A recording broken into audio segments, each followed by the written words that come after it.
Welcome to the deep dive. Today we're plunging into some really fascinating source material, a deep look at a transcript from Maxwell Maltz's groundbreaking book, Psycho-Cybernetics. Yeah, this text offers such a powerful perspective. It really drills down on this idea that your self-image isn't just, some vague feeling you have about All yourself. right. It actually suggests it's more like a fundamental control system, kind of an operating mechanism for your behavior, your potential, even how happy you are. And our mission in this deep dive is pretty specific. Hmm. We want to cut right to the chase and pull out the practical techniques this source offers. So if the self-image is that crucial, what are the actionable steps? What are the actual things you or I can do based on these core ideas to really understand and maybe more importantly, start to change our own self-image? Okay, let's start where Maltz's own journey with these ideas really began. His observations as a plastic surgeon. He was honestly pretty amazed by the often dramatic personality shifts he'd see after fixing some kind of physical defect. It sounds almost like magic, doesn't it? He tells this story of a young boy who was constantly teased about his big ears. They called him taxi cab doors. Awful. Yeah, and this ridicule made him incredibly shy, like afraid to even interact. But after the surgery, Maltz saw him just transform into this alert, bright, really outgoing kid. Wow. Or Yeah. there was the salesman whose face was badly disfigured in an accident. That scar made him bitter, really self-conscious. But the surgery seemed to just flip a switch, restoring his confidence almost overnight. These were really powerful examples, almost hard to believe, of a physical change triggering these deep psychological shifts. But here's where it gets really interesting and led to his big insight. Why didn't the surgery work like that for everyone? Yeah, that's the mystery that kind of cracks the whole thing open, right? Yeah. He talks about this duchess who had a severe hump removed from her nose, ended up with a, beautiful profile. Yet she kept acting like an ugly duckling, avoiding eye contact, still feeling shy and, well, inadequate. Or he mentions patients who insisted the surgery didn't do a thing for them, even when they looked completely different, like friends barely recognized them.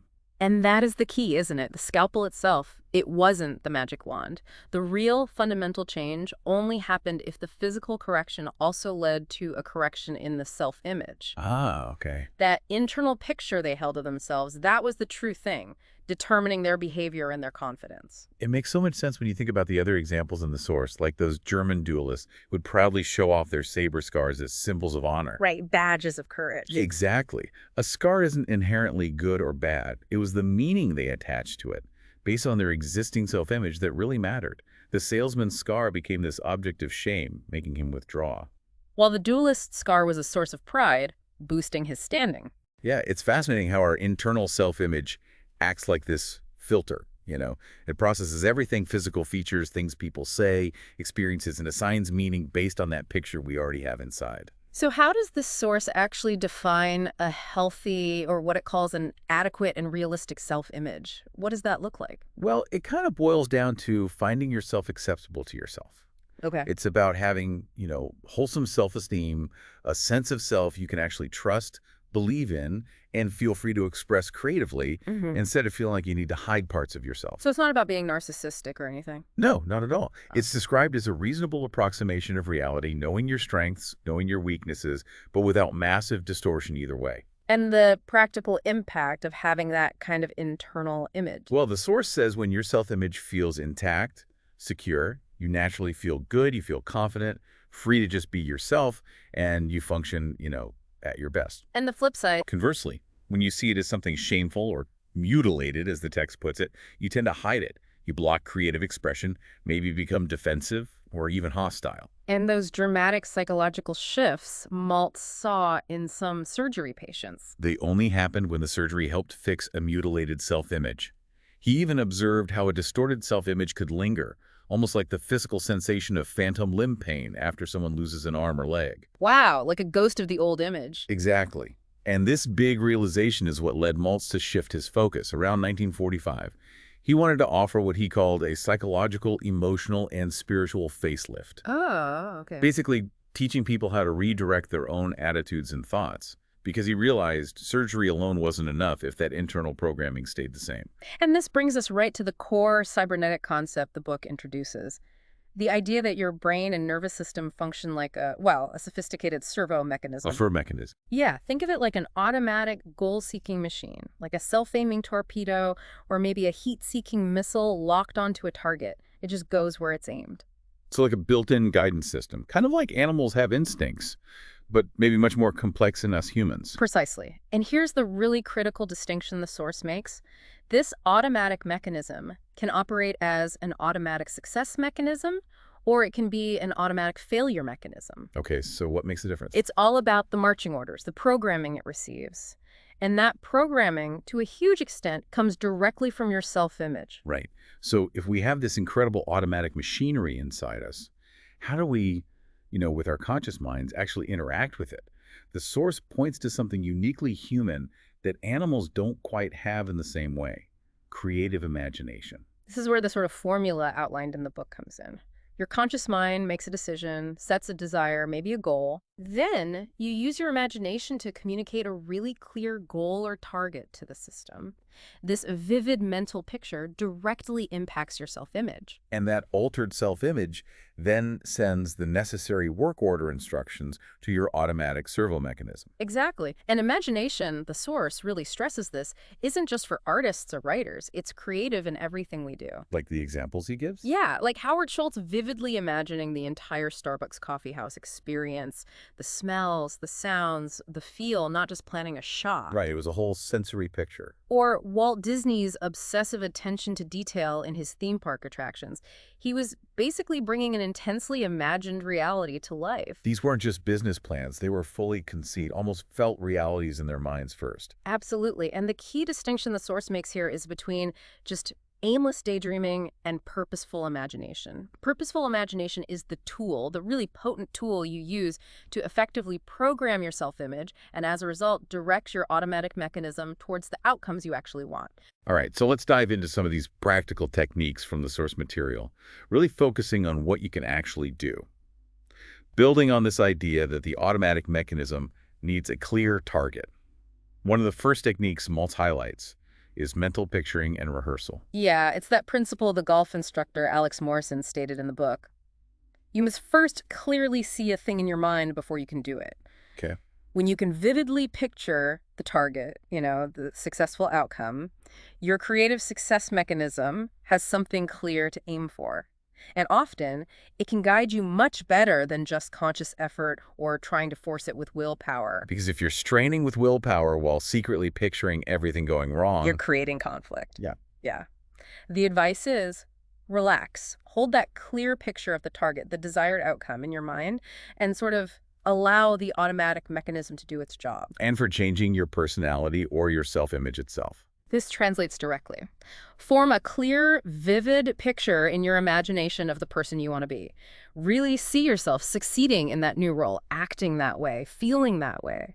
The source suggests this mental visualization is almost a necessary first step before you can actually become that person. Maltz even mentions a compelling experiment by VA psychologists. They had patients vividly imagine being well-adjusted, and those patients actually showed improvement in test performance compared to a control group who didn't do the visualization. It really underscores the power of this internal rehearsal. It's like creating a theater in your mind. A theater in your mind, I like that. Yeah, you can mentally practice behaviors, reactions, skills. The source suggests this can seriously speed up learning and cut down on the fumbling and stress and self-consciousness that often happen when you try things just physically without that mental prep. Okay, moving on. Another really powerful idea is understanding and using what the source calls dehypnosis. Mm-hmm. This is the idea that all of us are, to some extent, kind of hypnotized by ideas we've absorbed, especially the negative self-limiting ones. Right, those thoughts like, I can't, I'm not good enough, I always mess this up. Exactly. The source uses these really striking examples, like a hypnotist telling a strong football player his hand is literally stuck to a table. And he can't lift it. Right. Or telling a weightlifter he can't possibly lift a simple pencil. And in that state, they physically cannot do it. Not because their strength vanished, but because the negative idea, accepted as true, makes opposing muscles contract at the same time. So they're literally working against themselves, fighting their own power purely because of a belief. Yeah. So the hypnotist didn't magically give them power back. They just removed that self-imposed limitation. They effectively de-hypnotize the person from their own restrictive belief. And that's the really profound takeaway here. Your ability, your power, it's likely already inside you. But it often gets bottled up or canceled out by your own negative limiting beliefs. So the path isn't about adding something you lack. No. It's about changing those limiting beliefs, actively dehypnotizing yourself from those negative self-suggestions like, I can't or I'm not worthy. Okay, so how do we actually do that effectively? Technique number 3 seems to link back to how beliefs and habits get formed in the first place, often without strain. It's the power of relaxation.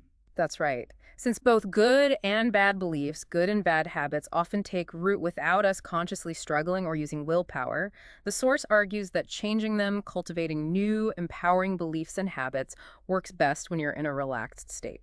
So making physical relaxation a regular practice isn't just about chilling out. Not just feeling good, no. It leads to mental relaxation, it fosters a more relaxed attitude towards challenges, and that helps you consciously guide that automatic mechanism instead of letting old programming run wild. And crucially, relaxation helps loosen the grip of those negative attitudes, the ones you might be sort of hypnotized by. Yeah, and the source gets very specific here, offering mental training exercises to practice daily, maybe for about 30 minutes. Like what? Simple things like just sinking down into a chair and really feeling the weight of your body, letting go, imagining yourself becoming limp like a rag doll, or maybe melting like butter. Okay. And another really useful one, vividly recalling a past scene where you felt deeply peaceful and relaxed. The key is engaging all your senses in your imagination. See the scene, hear the sounds, maybe rustling leaves or a crackling fire. Feel the sensations like the sun's warmth or a cool breeze, maybe the texture of sand. So really immerse yourself in the memory. Exactly. The source emphasizes that daily practice strengthens the connection between that mental image of relaxation and the actual physical and emotional feeling of it. Got it. Technique number 4 is about harnessing the power of rational thinking. This goes back to the idea that your automatic mechanism, that servo mechanism, it doesn't reason. It doesn't question the instructions it gets. Right. It just processes the data you feed it, good or bad. So the conscious rational part of your mind has a really critical job to provide accurate, true facts and form sound evaluations based on reality, not on irrational fears or outdated beliefs. Maltz notes how often people underestimate their own abilities and, at the same time, wildly overestimate difficulties. He quotes Daniel W. Jocelyn, observing how we tend to exaggerate the mental effort needed for tasks. So rational thought becomes your main tool for challenging fear when it's based on irrational ideas. Stage fright is the classic example he uses. Yeah, the intense fear is just way out of proportion to the actual consequences. As the source puts it, you're not going to be hanged for giving a bad speech. Right. And it's also vital for challenging negative suggestions that come from other people, even casual ones like, oh, you don't look so well today. The source suggests adopting the motto, "It ain't necessarily so," as a kind of quick mental shield against those suggestions. That helps prevent what the source described as a sort of limbic hijacking, where an irrational fear or idea triggers this massive emotional and physical reaction that just bypasses rational thought.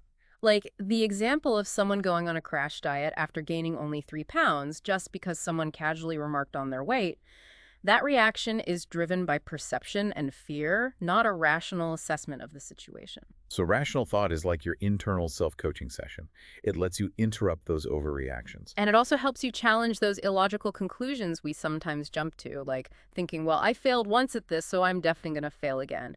Or saying, I just can't do this before you even really given it a proper try. Okay, technique 5 tackles how we interact with the world, managing others' opinions and developing poise.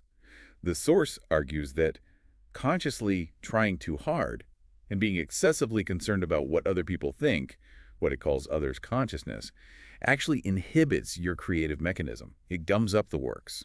So trying too hard to make a good impression often ends up making a poor one. That's the idea.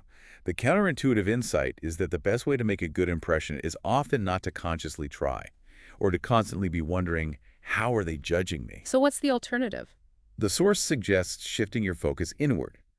Cultivate self-consciousness, but in the sense of being comfortable with how you feel and act when you're alone and totally at ease. Then try bringing that feeling into social situations rather than directly fighting the other's conscience. The story of James Mangan overcoming that awful self-consciousness in the fancy dining room is a great example. Right. He mentally pictured himself eating with Ma and Pa back in his kitchen, not literally seeing them, but conjuring that feeling of being totally relaxed and accepted. And then he acted from that feeling. Yeah, and his self-consciousness just vanished.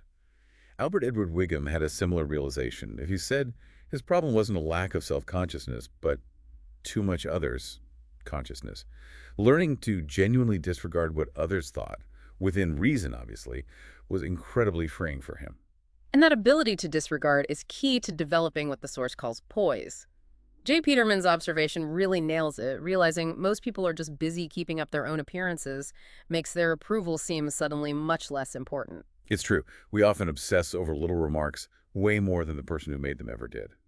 It reminds me, I once asked my wife what someone meant by some comment, and she just looked at me and said, "Maxie, he wasn't thinking anything at all. He was drunk."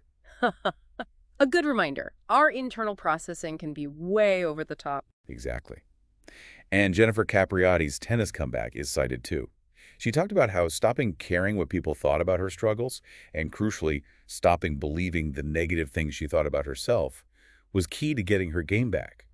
This technique offers that potential, that lifting of emotional weight. Technique 6 is therapeutic forgiveness. This is presented as a way to actively remove emotional scars. Just like a physical injury can leave scar tissue, past hurts or injustices can create these emotional or spiritual scars, or like a protective spiritual callus. The source uses that Zig Ziglar analogy of the cat burned by a hot stove. Right, it doesn't just avoid the stove afterward. It avoids the whole kitchen. It associates the entire area with pain. Similarly, emotional scar tissue can make people shut down, avoiding not just the original source of hurt, but whole areas of life or certain types of relationships just out of self-protection. The story of George T. is really powerful here. He had a facial scar from childhood, and it led him to isolate himself, become hostile, struggle with drinking, and it derailed his law career. Surgery helped remove the physical scar, but Maltz stressed its real power was enabling the removal of emotional scars, restoring his self-image, letting him reclaim his life. And so many people carry deep inner emotional scars without any visible injury, but with similar results: alienation, building walls, preventing connection or progress. Therapeutic forgiveness is presented as the scalpel for these inner scars, but the source is very clear. This isn't superficial forgiveness, not the "I can forgive but I cannot forget" kind. No, true forgiveness, as described here, is complete. It's forgotten in the sense that the emotional charge is gone. It cancels the debt. It genuinely heals. It's like that surgery, cutting out the scar tissue entirely. The difficulty, it says, lies in the willingness to truly let go. Giving up that sense of condemnation, which, weirdly, can sometimes provide a perverse enjoyment or feeling of being superior. Right.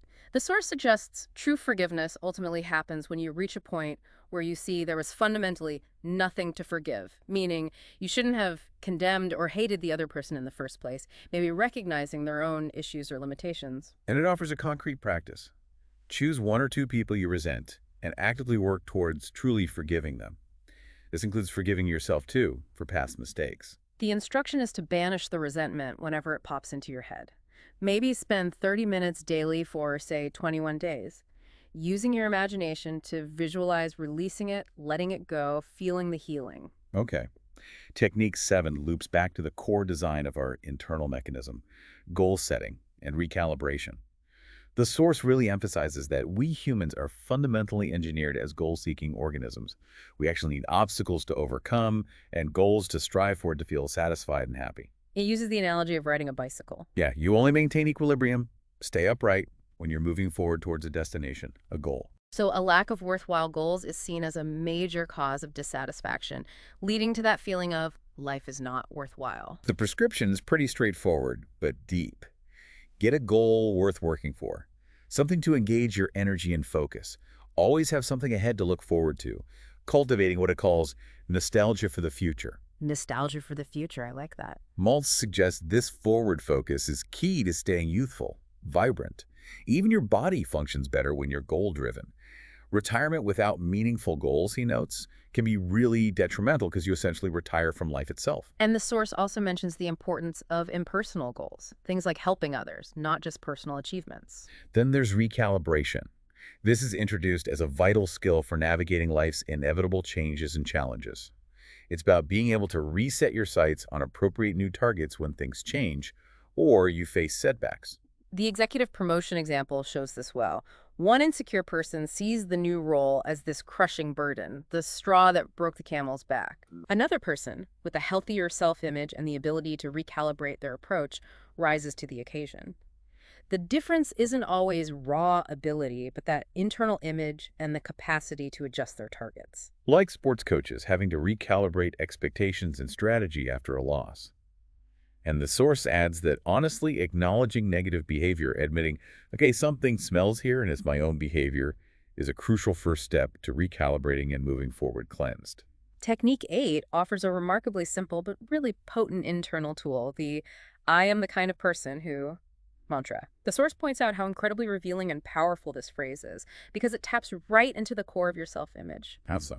Because your automatic mechanism, your feelings, thoughts, actions, and ultimately your results, they all tend to conform to the identity set by that phrase.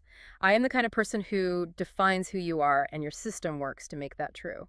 So you can consciously use this power to counteract negative self-talk, what Maltz sometimes call the inner dummy, feeding you limiting beliefs. Exactly. The practical method is simple.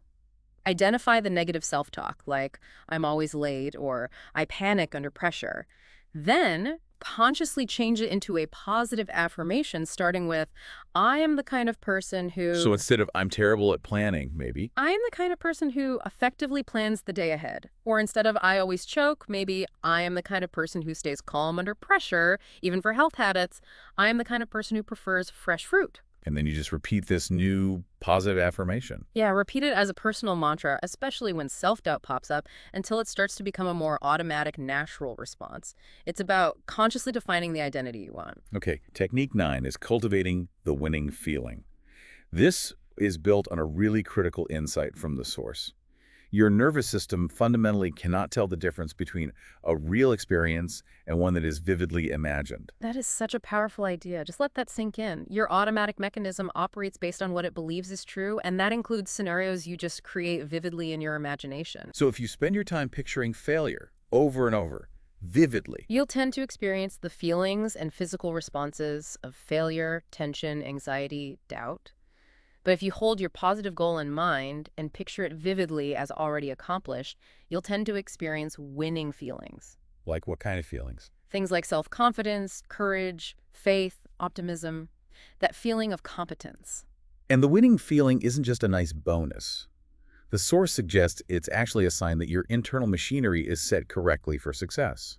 When you feel successful, you tend to act successfully. The simple secret, it suggests, is learning how to consciously call up, capture, and evoke that feeling of success. When that feeling is strong, you just function better. Is there a basis for this? The book mentions the neurological side. Your brain forms patterns or engrams for successful actions. When you reactivate that pattern, you reactivate the associated winning feeling. And capturing the feeling tends to evoke the successful actions. It's a positive feedback loop. Feeling creates action. Action reinforces feeling. Exactly. So how do you build these success patterns and get that feeling going? The source suggests starting small, deliberately succeeding in little things to create an atmosphere of success. Dr. Elliott at Harvard noticed students needed early successes to build momentum. And as adults, you can speed this up using imagination, right? Not just waiting for real wins. Dramatically. The method to play back built-in success patterns is to search your past. Everyone has past successes, big or small.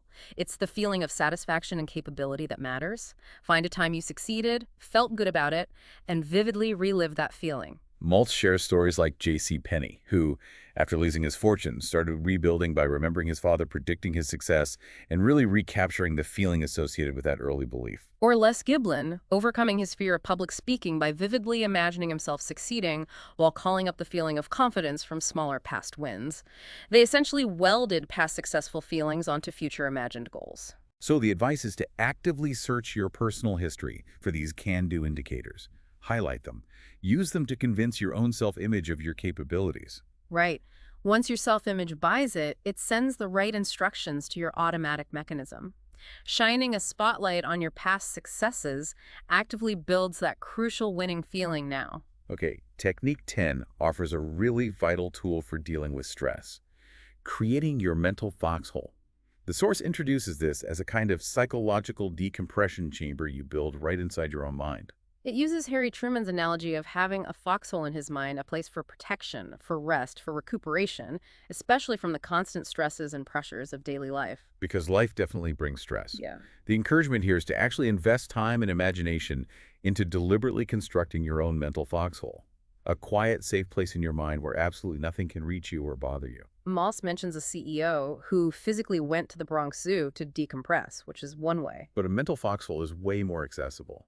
Exactly. It's available anytime, anywhere, no matter what's going on outside. This practice helps you cultivate what it calls a quiet center within, a sense of inner peace and resilience that lets you depressurize, regardless of the external chaos. And finally, Technique 11 is adopting the nothing-to-lose attitude. This simple shift in perspective can be incredibly potent when you're facing a situation where failure seems possible, or maybe even likely, or a crisis is looming. So instead of getting caught in that scared, panicky mindset focused on loss, oh no, everything depends on this, what if it all goes wrong? Right. The source suggests consciously choosing to adopt the attitude, okay, I have everything to gain here, and really nothing to lose. And this simple reframe often dramatically reduces the pressure. It leads to more relaxation, more confidence. Which, paradoxically, actually increases your chances of success because you're not fighting yourself. The examples in the source really make this clear. The salesman who doubled his income after shifting to this attitude, Walter Pidgeon, whose play was bombing. Yeah, bombing in the first act, but it became a hit in the second act after he just decided, what the heck, I've got nothing left to lose, and just performed freely. And all those examples of remarkable second acts, Frank Sinatra, George Foreman, Regis Philbin, Jimmy Carter, after major career downturns. The source suggests today's huge crisis often looks like just a little blip when you look back over a long life. There's almost always a second act possible. It suggests a really useful mental exercise. Create 20/20 hindsight as foresight. How does that work? Think back to situations in your past that felt like massive crises at the time, but looking back now, they turned out to be pretty inconsequential in the long run. Sure. Then, project yourself mentally into the future, looking back on today's crisis. Imagine seeing how little impact it will ultimately have 5, 10, 20 years from now. This helps reframe the present challenge and can really evoke that nothing-to-lose feeling. The source really brings these ideas to life through some powerful stories of transformation. The journey of Sela Quinn is particularly inspiring. Yeah, her story starts with some really severe physical disadvantages, born with a cleft lip and palate, which led to mangled speech, a deformed nose. And predictably, a terrible self-image. She talks about believing people think you're stupid and having a really difficult childhood because of it. Yet her journey is just incredible resilience. Running away at 16, working as a dishwasher, getting encouragement from a surprising mentor, a prostitute, actually then working multiple jobs to save for crucial surgeries and dental work. Putting herself through school, becoming a reporter, then a stockbroker at Merrill Lynch, getting recruited by Smith Garney, becoming a vice president. And finally, owning her own successful investment firm. It's amazing. And crucially, she herself said her self-image was terrible early on. But things like necessity, occasional pushes from others, discovering her own abilities, and then discovering Psycho-Cybernetics, those were pivotal. The book helped inspire her to actually seek the surgeries and therapy she needed.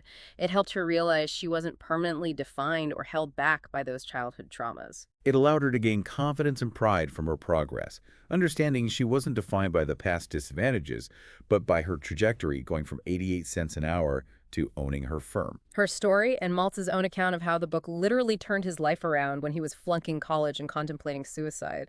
They're just powerful testaments to these principles actually working in real lives. So the invitation from this source is really clear. Be inspired by these kinds of transformations and be willing to actually test every believed but limiting truth you might hold about yourself.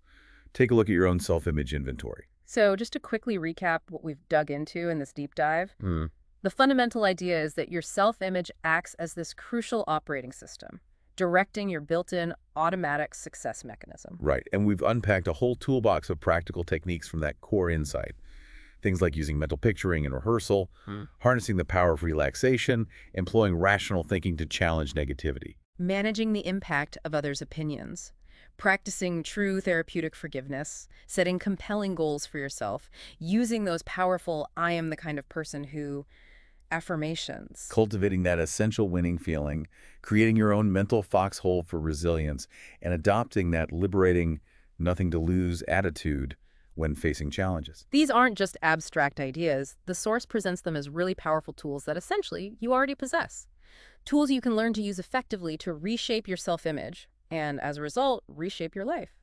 So given that central, almost mind-bending insight that your nervous system often can't tell the difference between a vividly imagined experience and a real one, it leaves us with a really compelling question to think about. Yeah. What possibilities does that incredible fact unlock for your future simply by changing what you choose to vividly imagine and believe about yourself right now? What second act might just be waiting for you to claim?